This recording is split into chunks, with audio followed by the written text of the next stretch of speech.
In an environment of rising bond yields, Qantas benefits from its negative working capital position. The company is able to tap unique funding sources, such as upfront payments by banks for its frequent flyer program. Qantas' negative working capital position is by far the highest among ASX 200 companies.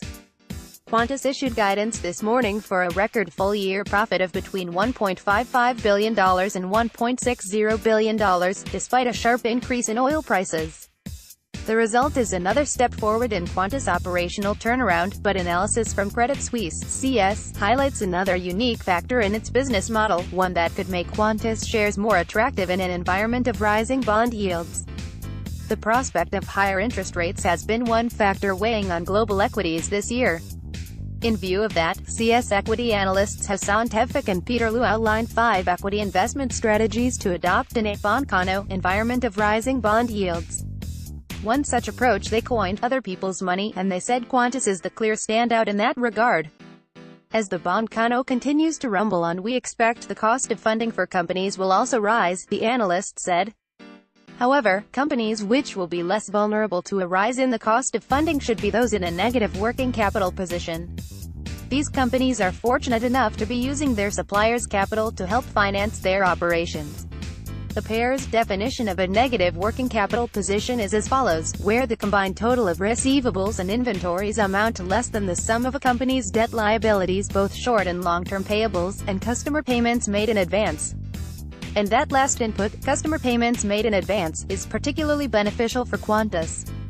The national airline not only benefits when customers prepay for their flights, but it also gains when the banks prepay for Qantas frequent flyer points. Qantas' 2017 annual report shows the total of its prepaid passenger revenue and unredeemed frequent flyer revenue totaled $4.875 billion. So in addition to the cash received from customer flights paid in advance, the frequent flyer program works well as a funding mechanism for Qantas. Qantas records the frequent flyer payments as a liability until the points are redeemed, at which point the income is recognized as revenue. The winner is Qantas cash flow, as the airline gets the money up front when banks prepay for the right to issue their customers frequent flyer deals on credit cards. They said Qantas' negative working capital position will reach $6.240 billion as of June 2018.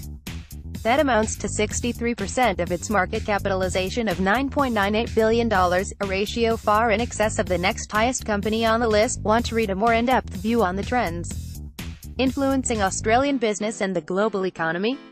Research is designed to help executives and industry leaders understand the major challenges and opportunities for industry, technology, strategy and the economy in the future. Sign up for free at research.businessinsider.com.au.